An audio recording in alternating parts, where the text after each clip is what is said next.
Покупка бэушного привода или даже пистолета – это нормальная тема, но зачастую сложная и даже опасная. Собственно, как и с любой другой техникой. Можете назвать меня нищебродом, но у меня никогда не было нового привода. Правда, тут со звездочкой. Я никогда не покупал новый привод в магазине, всегда брал с рук. В магазине каждый может купить, а вот найти барахолку, поговорить с человеком, рискнуть с переводом денег и сломаться на первой же игре – вот наш путь. Хотя сейчас уже существует Авито и Яндекс.Доставки, так что стало чуть проще. Короче, сегодня я расскажу, как безопасно купить, а может и продать хороший БУ привод.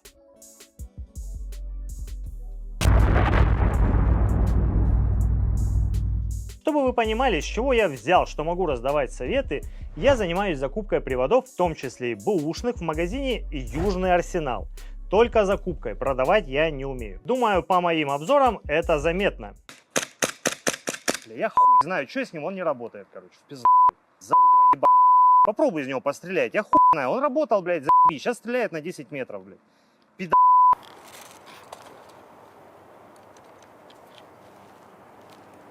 Блядь. Джин меня, наверное, одолел. Чё-то лыжи не едут. Да ебаный ты, блядь. Покупайте, дети, ебаную мини-томию, блядь. Работай, сука! Ну, пидор, ну только что работал. Я только что из него, сука, стрелял. Ну что за гандонская хуета это искрейновская, блядь. Хорошо, что их никто не смотрит. Ссылка на магазин в описании. Заходите, подписывайтесь, не стесняйтесь. Кстати, там сейчас новогодний розыгрыш. Плюс я ремонтирую привода уже много лет и представляю, что находится внутри и главное, как это работает. И, соответственно, у меня есть несколько советов. Надеюсь, они вам помогут. В конце, так как это не очень важно, а я бы не хотел, чтобы вы тратили время на болтовню, расскажу о тех советах, которые услышал в самых популярных видосах на эту тему и прокомментирую. А еще о том, как сам несколько раз покупал не очень хорошие экземпляры, проще говоря, как я несколько раз хорошенько лопухнулся, и не только я. Итак, покупать первый привод на вторичке самостоятельно – это достаточно сомнительное решение. Сомнительно, ну окей. Но реальное. В конце концов, вам может повезти или продавать может хороший знакомый. К делу. Первое. Так себе идея покупать привод в другом городе. Откровенно говоря, даже новый лучше брать вживую. В идеальном варианте перед покупкой взять у кого-нибудь точно такой же привод и поиграть. Именно этого же бренда и эту же модель. Внешность это важно, но привод не должен вызывать дискомфорт. Но если вы, как и я, из регионов, то знаете, что в Москве и в Питере даже с учетом доставки есть значительно более выгодные варианты. Да и просто выбор больше. Но ни по фото, ни по видео вы не сможете заметить, например, люфты или сорванные резьбы.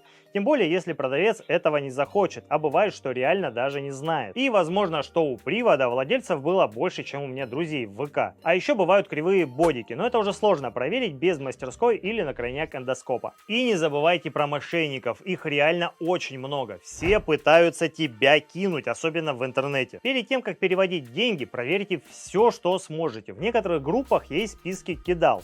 А еще бывают одноразовые сайты, проверяйте домены. Второе, предварительный сбор информации. Чтобы не мучить продавца вагоном вопросов, сначала узнайте артикул привода. Не модель, а именно артикул. Сейчас многие заказывают привода, поэтому даже если уже нет коробки, то в истории заказов эту информацию можно найти. Очень часто в описании люди пишут только АК от Сумы или М4 Артурус, потому что, видимо, предполагают, что производитель выпускает только один вариант приводов. Но внешне схожие привода могут сильно отличаться. Например, вот два калаша от Цимы, но один из алюминия, а другой из стали. С Арктурусом похожая ситуация. Один пластиковый, а второй металлический. Но внешне они очень сильно похожи. И такая ситуация у многих производителей. Плюс может отличаться начинка. А иногда люди выкладывают цимку с очень маркерной царапиной от переводчика с подписью АК от ЛКТ, например. Поэтому возьмите с собой магнит, когда поедете на осмотр. Что из чего сделано на приводах АК, есть в табличке нашей группы в ВК и в обзоре на эти привода. Короче, прежде чем начинать разговор о покупке, посмотрите всю инфу о приводе. Не поддавайтесь порыву и не покупайте просто что-то дешевая. Скупой платит дважды, не забывайте. Третье. Отдавайте приоритет более свежим моделям и экземплярам из свежих партий. Многие производители достаточно регулярно улучшают свои привода. Даже если привод внешне новый, но ему уже много лет, то как минимум придется начинать с замены всех резинок. А как максимум он будет конструктивно менее надежен или тупо хуже. Проще всего посмотреть на упаковке год выпуска. Да и сама упаковка меняется достаточно регулярно у многих брендов. Но так как почти всегда ее уже нет у продавца, несколько отличительных черт самых популярных приводов. Цima CM040. Это мать страйкбола. Чуть ли не у каждого страйкболиста в той или иной момент была Цima. А если страйкболист говорит, что у него ее не было, значит у него было больше, чем у других. Как понять, какого она года? Если у вас в шахте магазина есть пластиковая вставка, это самый древний привод. Если там стальной магвелл и камера хопа прикручена к стволу, это уже партия от 2018 года. А если гирбокс покрашен серебрянкой и виден синий пластик, то это самая свежая партия примерно 21-22 года. У G&G с годами менялся гирбокс. Последние лет 5 он с усилением, и на камере хопа пластиковый упор для гирбокса. У LCT относительно свежая версия Up. Настолько свежая, что ей уже тоже лет 5. У АК должен быть магвелл. Это такая вставка в магазиноприемнике. Не пластиковая, а стальная с логотипом бренда. Но ее могли потерять, поэтому лучше снять рукоятку. Под ней в гире должен быть подшипник. Если там 6-мм втулка, это древнее зло. А R-серию от LCT не возят уже много лет. У Арктуруса раньше на АК была металлическая камера с ползунком, а теперь роторная, но пластиковая. Хрен знает, что из этого хуже. У Исткрейна определить Up-версию проще всего по нозлу. Ее видно в шароприемнике камеры хопа. Если золотой, то это Up-версия. Но есть и исключения. Например, елки стали хуже. И относительно старое поколение Gen 2, на мой взгляд, было лучшим. Определить внешне его легко. В базе была серебряная проводка и красный пластик на камере хопа. Короче, это можно долго продолжать. Поехали дальше. Что, народ, погнали нахуй! Четвертое. Одновременно самые опасные и идеальные варианты — это удачный подарок. То есть человеку подарили привод, и он максимум пострелял из него по банкам во дворе. Когда человеку что-то достается даром, он не особо это ценит, поэтому гнуть цену не будет. В итоге получаем новый привод по цене сильно дешевле магазина. Вариант опасный, потому что человек может закосить под дурачка и впарить мусор, сказав, что ничего не знает о приводе. Вот как ему подарили, так он и продает. А в худшем случае еще и приврать. Вообще, возможно, у меня уже развилась паранойя, но мне кажется, торговля — это всегда обман. Пятое. Комплектация. Обратите на нее внимание. Очень хорошо, когда есть стартовый комплект типа магазинов, аккума, ремня или даже оптики. Но упор на нее делать не стоит. Дешевая оптика может двоить уже от небольшого удара. Аккум можно уложить за одну игру или просто из-за неправильного хранения. То есть вы за это доплатите, а получите хлам. Но опять же, надо смотреть состояние. Это очень индивидуально. Шестое. Тюнинг. Я предпочитаю стоковые привода тюнингованным. В приводе, в который никто не залез, ты точно знаешь, что находится. Хотя бывают исключения, особенно когда на гирбоксе есть наклейка одного известного магазина. Чего я там только не встречал. Но это редкость. А вот под тюнингом могут иметь в виду что угодно. Начиная с замены только пружины, заканчивая установкой ненужных деталей типа фиолетового Прометея или силиконовой проводки. Соответственно, такой привод будет дороже, но не лучше, а может даже хуже. Я бы обратил внимание на аккуратность выполненных работ и привода в целом. Проще говоря, чтобы не было кучи изоленты, гнутых деталей, глушителей из водопроводных труб и прочего колхоза. Тут, как и со всем, что продается на вторичке, по таким деталям видно, как человек относился к оборудованию. Теперь о том, как проверить привод. Начать, конечно же, надо с простого, то есть работоспособность. Надо иметь с собой заряженный аккум, чтобы пострелять. Не забудьте, что существует два вида коннекторов. Если привод не стреляет вообще или жужжит, это серьезно повлияет на стоимость, а вот проблемы могут быть несерьезные, вплоть до простой подтяжки мотора. Я не призываю обманывать кого-то, но на рынке всегда два дурака. Один продает, второй покупает. Собственно, поэтому я больше этим не занимаюсь. Если есть хрон, волшебно, проверяем выхлоп. Но маловероятно, что до покупки первого привода вы приобрели хронограф, но вдруг кто-то дал в пользование. В любом случае лучше пострелять шарами, а не только в холостую, чтобы проверить подачу, особенно на приводах с тюнингом, и уж тем более, если речь идет о пулеметах. Короче, шары лучше тоже взять с собой. Внешний осмотр. Что касаемо приводов с гирбоксом второй версии, как правило, это AR-платформа, тут надо сделать одно действие, которое убережет от больших вложений. Вытаскиваем передний пин и разбираем привод пополам. На гирбоксе в передней части возле головы цилиндра не должно быть даже намека на трещину. Если есть, стоит отказаться от покупки, потому что, во-первых, это достаточно дорого исправлять, если, конечно, вы не планируете тюн с заменой на фрезу, а во-вторых, это, вероятно, достаточно старая серия, потому что сейчас почти все производители делают усиленные гирбоксы. На гирбоксах третьей версии такие проблемы тоже случаются, но чаще всего на LCT и GNG.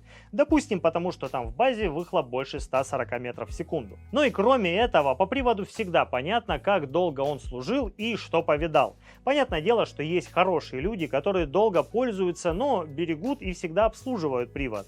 Но новичку это сложно понять и оценить. Тем более, если привод крашеный или заантуражен, типа сделано старение. Советы от блогеров. Первое. Наличие коробки. Да, если она есть, неплохо, но это никак не повлияет на состояние привода. Например, у нас в магазине проходят иногда акции типа «Купи привод» и чехол за полцены. Соответственно, люди даже не забирают коробки. Я уже молчу про сертификаты и инструкции. В большинстве случаев в них вообще нет смысла. В интернете море более правильных советов по уходу. Вот, например, наш. Второе. Предварительный отстрел. Тоже отличный совет, но как это сделать? Пока вы договоритесь о встрече на воскреске или полигоне, хороший привод просто купят. Долго продаются только сомнительные или дорогие экземпляры, в цену которых продавец даже отстрелянные шары включает. А хорошие варианты продаются в течение нескольких часов, и то там уже через час стоит очередь. Поэтому терять время не стоит. Не знаю, стоит ли это добавлять, но осмотр привода не надо делать в людных местах. Не советую портить отношение к нашему хобби. Третье. Новый привод лучше, чем бэушный. Это однозначно так, когда за твои видео платит магазин, который продает только новые привода. Но в действительности это далеко не всегда так. Во-первых, большинство браков вылазит на первой игре, а она не всегда проходит в гарантийный период. Люди периодически приносят привода, которым несколько месяцев, и поломка произошла после первой же очереди. А во-вторых, например, мои личные привода, которые я продавал, были лучше любого нового, потому что там были заменены слабые детали и все смазано. Хотя, если честно, однажды был один косячок. Я прихожу к тому, что купить хороший БУ привод с минимальным риском можно в магазине, причем даже в другом городе. Я не про себя, не все, но многие магазины, выкупая привод, делают ТО и дают гарантию. Плюс магазины не будут выкупать хлам. Да, вероятно, цена будет выше, чем на барахолке, но в большинстве случаев крайне незначительно, а вероятность обмана почти отсутствует. И нет заморочек с хронографом. И теперь немного личного опыта. Все же любят посмеяться над дураками. Вот сегодня это буду я, только из прошлого. Первый косяк — это R15 от King Arms. Отличный производитель, привод был в коробке и выглядел идеально, почти как новый. Естественно, я уже почувствовал себя профессионалом и ничего не проверял. И вот я до сих пор по ночам думаю, что же там было не так. Привод никаким образом и ни при каких условиях в собранном виде не работал. Условия рассказывать долго, да и я уже не все помню. Короче, я его продал по запчастям. Кстати, нормально получилось отбить вложения. Какие-то детальки даже еще остались. Второй косяк. Тоже R15, но от Classic Army и в другом городе. Все с ним было хорошо, мне прислали видео и фото. Работал отлично, маркировки, заводская пломба, без царапин. На удивление низкая цена и нет очереди. Короче, все сильно идеально, но когда он приехал, я понял, в чем был подвох. Он был из ABS, пластиковый. А я даже не знал, что классики делают такое. Поэтому проверяйте артикул. Ну и апогей моих проебов — это G3A3 от Well, вот на те же грабли.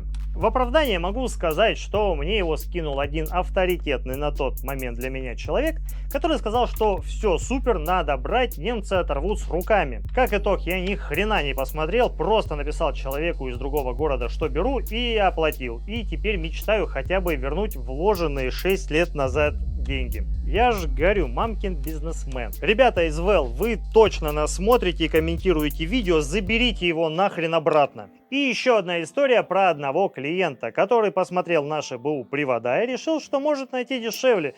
И действительно нашел M4A1 от Cimы. Очень дешево, но с каким-то странным звуком в гире. Принес на ремонт ни одной живой детали. Даже голова цилиндра лопнула, гир, естественно, встреченный, переднее ухо на ловере тоже. Такой новый привод тогда стоил около 18 тысяч рублей. Он купил свой за 5. Ремонт обошелся в 10, и через пару месяцев отвалилось крепление аппера с ловером. И чуть позже труба приклада вместе с задним куском бодика. После чего он все-таки сдался. Приводу было очень много лет, он просто устал. Закончу словами одного знакомого банкира. Караилова ведет к Пападалу Баталову. Если что-то смущает, не уверены, отказывайтесь от покупки, не стесняйтесь говорить «нет». Наберитесь терпения, и хороший вариант найдет вас сам, если этого очень хотите. В конце концов, можно обратиться к опытным людям. Обязательно делитесь своим опытом покупки или продажи в комментариях. Возможно, это поможет кому-то не допустить ошибок. Я постараюсь собрать все ваши рекомендации и сделать вторую часть, потому что в этой явно собрано не все. Но покупать бэушный привод или новый решать, как всегда, конечно, вам. Спасибо за внимание.